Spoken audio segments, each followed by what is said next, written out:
पिछले 3 दिन से भारतीय जनता पार्टी में एक हड़कंप मचा हुआ है। अरे राहुल गांधी जी ने विदेश की धरती पर बोल दिया। साहब, जब प्रधानमंत्री चीन को क्लीन चिट देते हैं ना, वो देश की धरती पर ही देते हैं, लेकिन पूरा विश्व देखता है उस बात को। जब आप बीबीसी पर रेड डालते हैं ना, तो ऐसा नहीं कि लंदन को मालूम नहीं पड़ता, वो खबर भी पूरे विश्व में जाती है कि आप क्या कर रहे हैं यहां। जब आप जर्नलिस्ट को दबाते हैं, रेड डालते हैं, अरेस्ट करते हैं, लोगों को जहाज से उतारते हैं, वो पूरा विश्व देखता है। वो ऐसा नहीं कि आपने देश की धरती पर कर दिया तो देश की धरती को ही मालूम पड़ा और बाकियों को नहीं मालूम पड़ा। ये 17वीं शताब्दी नहीं है। रही बात राहुल गांधी जी की वक्तव्य की, तो उन्होंने तो बड़ा स्पष्ट वक्तव्य दिया है कि 140 करोड़ की हमारी हिंदुस्तान की जनता सक्षम है इन चुनौतियों का मुकाबला करने में। वो चुनौतियां जो आप लोकतंत्र के सामने ला रहे हैं, हम सक्षम हैं। और कांग्रेस पार्टी तो कहीं ज्यादा सक्षम है। जब हम अंग्रेजों से लड़ रहे थे ना, तब भी आप विदेशियों का ही साथ दे रहे थे, कांग्रेस पार्टी का या आजादी के आंदोलन का साथ नहीं दे रहे थे। भारत छोड़ो आंदोलन का स्मरण मैं आपको करा दूं। रही बात अघोषित आपातकाल की, तो हम देख ही रहे हैं। आप बार बार 1975 की बात करते हैं ना, तो मैं वो भी आपको याद दिला दूं कि उस वक्त के संघ प्रमुख बाला साहब देवरस ने समर्थन पत्र दिया था प्रधानमंत्री इंदिरा गांधी जी को कि हम सरकार की नीतियों के साथ खड़े हैं। एक आध लीडर थे आपके, सुब्रमण्यम स्वामी उनमें से एक थे, जो विदेश जाकर विदेशी कंट्रीज का साथ लेने गए भारत सरकार के खिलाफ। तो इसलिए हमें भाषण मत दीजिए, हम सक्षम हैं आपका मुकाबला करने के लिए। भारत का एक एक नागरिक मुकाबला कर रहा है, करेगा और लोकतंत्र को बचाएगा। रविशंकर प्रसाद जी, रही बात आपके अच्छे दिन थे, अब नहीं रहे वो अच्छे दिन।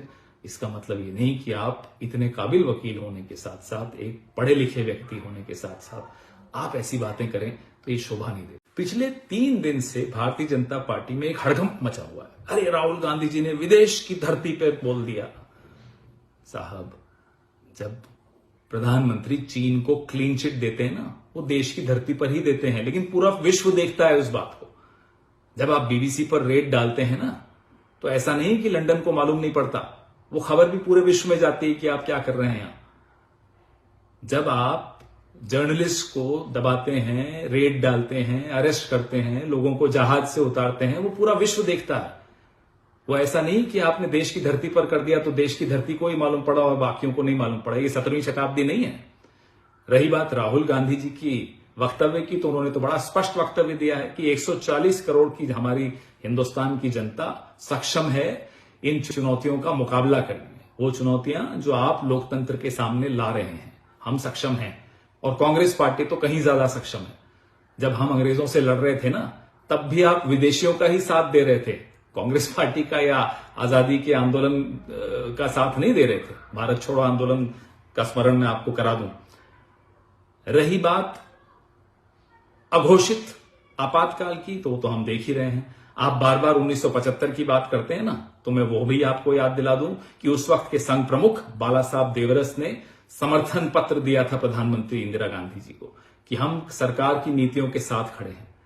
एक आध लीडर थे आपके, सुब्रमण्यम स्वामी उनमें से एक थे, जो विदेश जाकर विदेशी कंट्रीज का साथ लेने गए भारत सरकार के खिलाफ। तो इसलिए हमें भाषण मत दीजिए, हम सक्षम हैं आपका मुकाबला करने के लिए। भारत का एक एक नागरिक मुकाबला कर रहा है, करेगा और लोकतंत्र को बचाएगा। रविशंकर प्रसाद जी, रही बात आपके अच्छे दिन थे, अब नहीं रहे वो अच्छे दिन। इसका मतलब ये नहीं कि आप इतने काबिल वकील होने के साथ साथ, एक पढ़े लिखे व्यक्ति होने के साथ साथ आप ऐसी बातें करें तो ये शोभा नहीं दे।